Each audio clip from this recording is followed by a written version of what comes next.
กราบสบายดีพี่น้องเนาะทักทายสบายดีพ่อแม่พี่น้องฟังลาวและก็สวัสดีพ่อแม่พี่น้องฟังไทยกันเบิดสุขุสุคนพี่น้องเนาะก็คือมื้อนี้ทางมาบัวก็สิมาทำสร้างไฟเพิ่นพี่น้องเนาะว่าราคาขาดึงไฟเข้าเฮือนน้องเบ้ยเนาะว่าเท่าใดพี่น้องเนาะเพราะว่าเพิ่นก็สิได้ดึงไฟเข้าเฮือนนะเนาะพี่น้องเพราะว่าเอาไว้อยู่ในยันไฟไหม้นะพี่น้องเวลาฝนตกนั่นนี่มันก็สิเปียกพี่น้องก่อนอื่นทางบัวก็สิมาทำทางเพิ่นก้อนพี่น้องเนาะไปพี่น้องเอาสวัสดีเด้อเนาะสบายดีโดยก็คือวันนี้เราอยากถามเรื่องราคาที่แลนไฟเขาถึงเฮือนน้องเบ้ยเราอยากฮู้หั่นนะ FC เพิ่นอยากฮู้หนึ่งตัวเขาแลนไม่เนาะมันก็ราคาก็สมว่าสายไฟมันก็บ่พอต้องได้ดึงอ๋อตื้มอีกสายไฟโดยต้องได้ซื้อเติมอีกเนาะตื้มนะ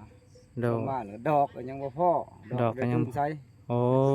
โดยทางเฮาซื้อก็ได้บ่สมมุติว่าทางบัวซื้อเองก็ได้หรือว่าสิให้ทางสร้างเพิ่นซื้อบ่หรือว่าจังได๋อาการแล้วแต่คันว่าทางนั้นอยากเจ้าอยากซื้อก็ได้แต่ว่าเอาแต่ค่ามืออ๋อแต่ราคาเขาบอกกันโดยพี่น้องเฮาเบิดนี่แต่ว่ามีแต่ได้สมมุติมีแต่ส้มไส้ราคามีแต่ล้านห้าโอ้ล้านห้าเนาะสายไฟกอกกิ๊บของเขาทุกอย่างคือแบบเขาใส่อันนั้นเลยเนาะคือว่าใส่เลยกระดานกันได้เพิ่มอีกอันนึงโอ้โดยล้านห้าเนาะทุกอย่างคือของสร้างวัดเนาะโอ้โดยพี่น้องมีแต่สายไฟเนาะมีแต่ใส่เลยเขามีแต่ใส่อย่างเดียวเลยเนาะของเขาเบิดมีแต่โอ้ใส่โดยโอเคเนาะพี่น้องเนาะทางสร้างเพิ่นก็ว่าล้านห้าพี่น้องเนาะทาง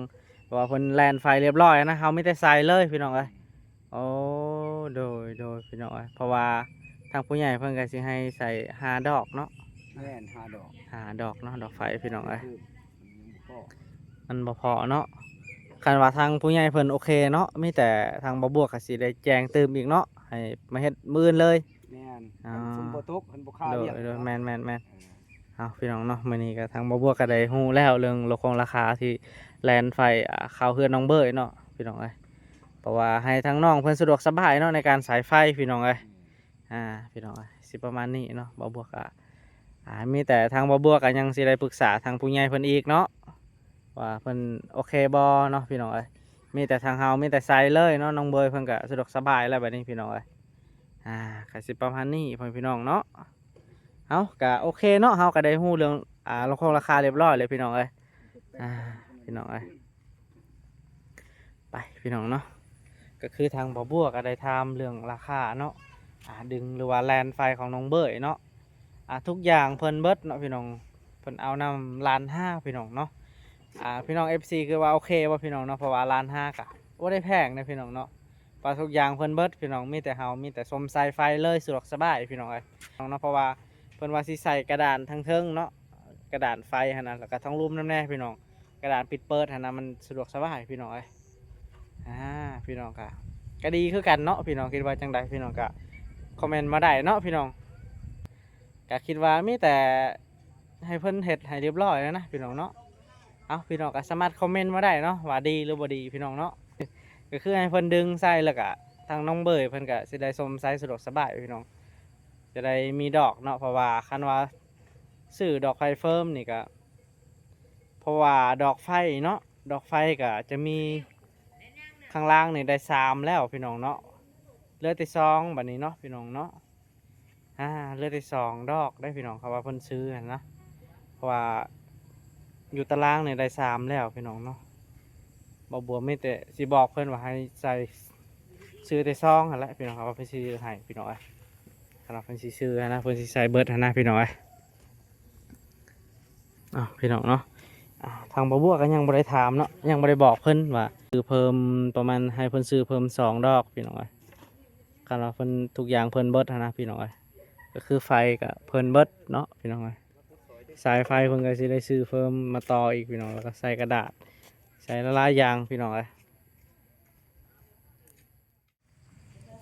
ก็สิประมาณนี้เนาะพี่น้องเนาะทางบ่บัวก็ได้บอกทางสร้างเพิ่นแล้วพี่น้องว่า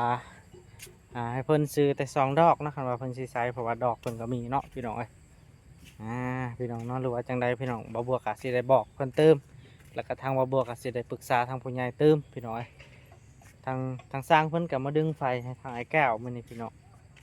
เพิ่นดึงแต่เมื่อวานนี้เพิ่นมื้อนี้เพิ่นกำลังต่อไฟอยู่พี่น้องเอ้ยมีแต่มื้ออื่นเนาะพี่น้องเอ้ยคันว่าทางผู้ใหญ่บ่บัวโอเคเนาะในการใส่ไฟมีแต่เฮาจ่ายเงินเรียบร้อยแล้วก็ให้เพิ่นเฮ็ดทุกอย่างก็ถือว่าโอเคพี่น้องเอ้ยเพิ่นก็สิเฮ็ดให้เรียบร้อยเนาะแต่ว่าราคาก็ได้ฮู้ตามในคลิปนั่นแหละพี่น้องเพราะว่าราคาเพิ่นก็สิเอานำ1,500,000พี่น้องเนาะแล้วทางผู้ใหญ่เพิ่นโอเคทางบ่บัวก็บ่มีปัญหาพี่น้องเนาะแต่ว่าก็คิดว่าโอเคอยู่งามเนาะพี่น้องเอ้ยตามที่เห็นเพิ่นใส่ในเรือนของไอ้แก้วเนาะที่กระดานไฟหั้นนะพี่น้องเนาะเอาพี่น้องก็สิประมาณนี้เนาะพี่น้องเอ้ยทางบ่บัวก็มาอัปเดตข่าวๆให้พ่อแม่พี่น้อง FC เบิ่งเนาะ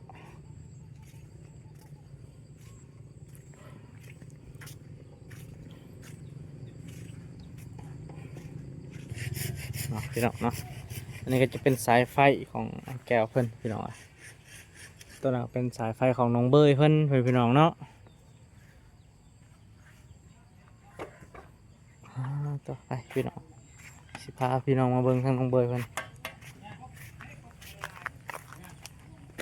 โอ้สบายดีเด้อทางไอ้หน่อยเพิ่นเนาะสบายดีพี่น้อง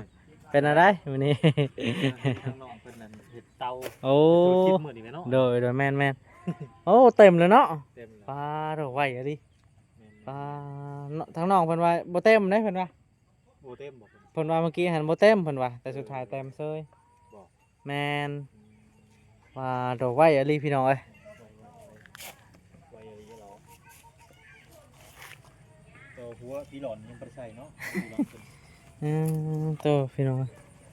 แต่ว่าตัวใหญ่เพิ่นบ่ได้ใส่เนาะ มันใหญ่เกินที่ใส่บ่ได้ พี่น้องเอ้ย ใหญ่โพด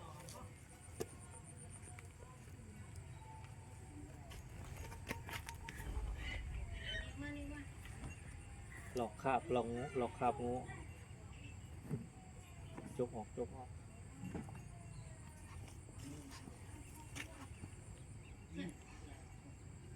คือสิเต็มก็บ่ได้ง่ายเนาะ อืม เฮ็ดพี่น้องเพิ่นเรียนงามมาลิให้มันละเอียดกันว่าบ่ละเอียดก็บ่ได้เด้เนาะตัวนี้ อืม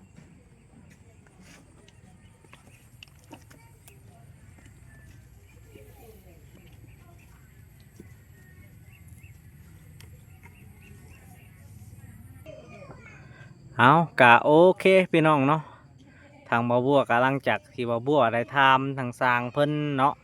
สร้างที่เพิ่นสิดึงอันน่ะไฟเขาเชิงเฮือนตัวใหญ่เนาะเฮือนใหญ่ของน้องเบยเนาะพี่น้องเนาะแล้วก็ทางบ่าวบัวก็ได้ไปอัปเดตทางน้องเบยเพิ่นเฮ็ดเตาถ่านเนาะหรือว่าเอาฟืนเข้าเตาถ่านเนาะพี่น้องเอ้ยแล้วก็บ่าวบัวก็ได้ทำทางสร้างเพิ่นเนาะทุกอย่างคือเพิ่นเบิดเนาะ ก็คือในราคา